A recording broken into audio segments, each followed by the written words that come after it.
muri yeZimbabwe ndadzoka zvekare ende mazuva ano ndakadarika level rekuripota but taakupinda nemusoro munyaya dzevanhu kuti Yes. Ladies and gentlemen, allow me once again to introduce one of the biggest activists in Zimbabwe. I think the biggest so far because panga pane top 3 ema activists pa top 3 yo yacho nyoka yemabhunu tikuzoti atichi ari mukati omwe wacho anga to join activism zvechimonya monya ndimudharageza is late and Sarwaka is late saka tongoti vanga vari 4 saka iko zvinezvi tiri kuti chi so far ari panze wacho Comrade Malcolm Masarira pakashata Job Scala Comrade Job Scala ameno ikoko kwamuri ikoko kumawanenyu zvina zvinokumirira mushe because situation iri panapa mudharaka I think politics dzananingirike nekuti nyaya idzi mazongoita dzekuzongobatira padenga kana kuti munhu azongokuudzai maybe you were not well informed kuti munzwisise kuti what exactly is going on chii chiri kumbonetsa chii chazoita kuti chinchi ende nyaya dzacho dzichimbofamba sei dzana nyoka idzi mudhara anyways Comrade Job Scala inini zvangu I'm not biased ende kana muchida feel free to respond panapa toisa nyaya dzenyu pachivhitivhiti tongodzifambira or you can contact me direct mokwanisa kuresponda pane nyaya iyi because zvatotanga takutobatidza fire emoji wherever you are. Comrade Malcolm Masarira, Comrade Traore, over to you. Batai basa tinzwe because vanhu vanga vatomirira iko zvinezvi vanhu vanozoti makatanga kutaura chero mapeta anododa kumadziro ande tuone baba chakaipa icho. Comrades and friends, how are you? This is Traore here.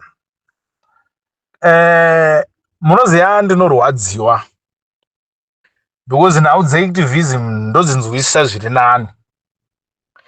I am one of the prominent activists within ZANU-PF and ndaaneka experience kari nani which makes me a stakeholder so that I can contribute my 2 cents in the politics dzemuZimbabwe ndichiteererwa. I've gone through the fire, I've been persecuted, I've learned a lot during that process zvekuti ma grey areas ese ndaakumaona. I'm not a robot, brain dzangu dzinotoshanda, so ndine dzimwe analysis dzandinotoita dzandinotoona kuti apo kuitisana kao.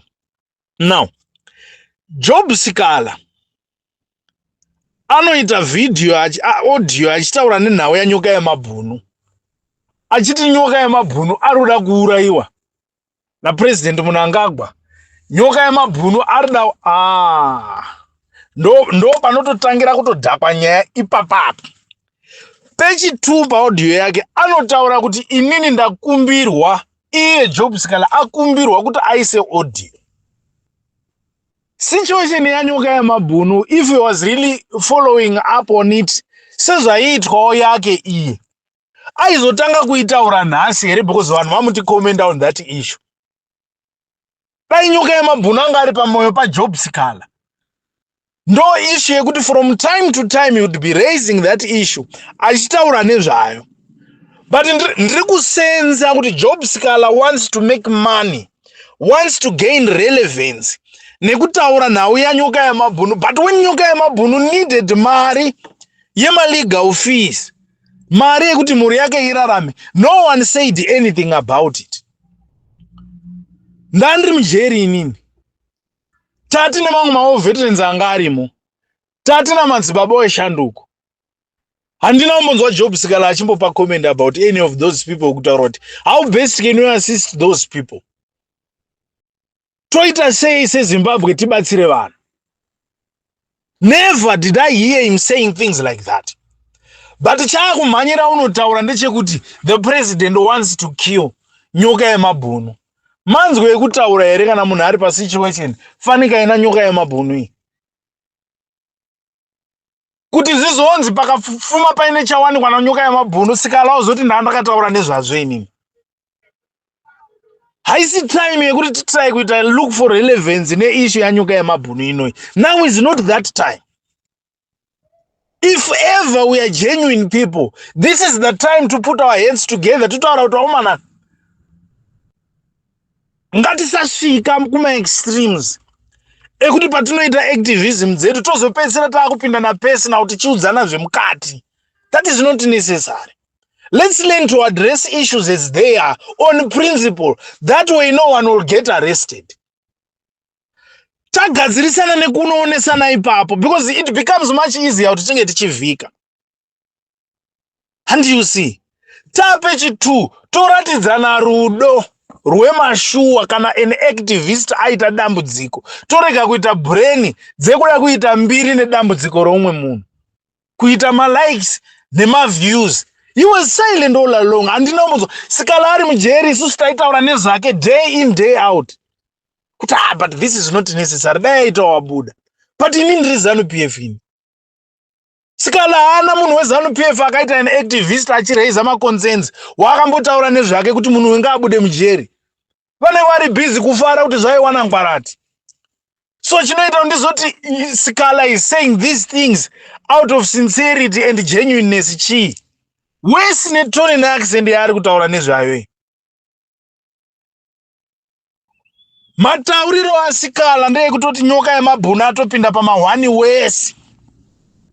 Vowedzera kuita mbiri nekesi yanyoka yemabhunu. If people really care about nyoka yemabhunu, now is the right time yekuti tinongoonesana mune zvakanaka. Tisingaiti setiri kuda unowedzera kumwe tiri kuda kusotesana kana kutukana futi. Because munhu ari mudambudziko ndi nyoka yemabhunu. Ndinozinzwisisa zvinhu izvi. Saru waka akafa ndichangobva kutaura naye inini. Handi muri kuona. Chimama akafa ndichangobva kutaura naye inini. I had personal relationships with all of these people. I knew what they wanted and how they would have expected us to behave, especially after something of this sort had happened. So ngatisa aiwa musadaro wakomana. Musadaro wakomana. Hapana munhu arikuda kumbouraya nyoka yemabhunu, and nyoka yemabhunu is not going to die. Nyoka yemabhunu atori neissue yakatoconvictwa nayo kudhara. Yakatoitika before time dzese dzeactivism idzi dzaitika. So maakutovhiringidza nyaya wese nezvamaakuita izvi. Hakuna politics dzakadai so dziri kuitwa nana Sikala idzi. Muneka kutonyudza kamaakuda kutoita bhuru wangu muchiita tumanhingiri tumaaudios twenyuto. Siya nyaya yenyoka yemabhunu yakadaro. Musiye yakadaro. Kana musina chekutaura nyararai henyu. Nyoka yemabhunu iZANU-PF. Tichatsvaga nzira dzatichatoita zvitori nani kuti umwe wedu aite hake free. Than kuti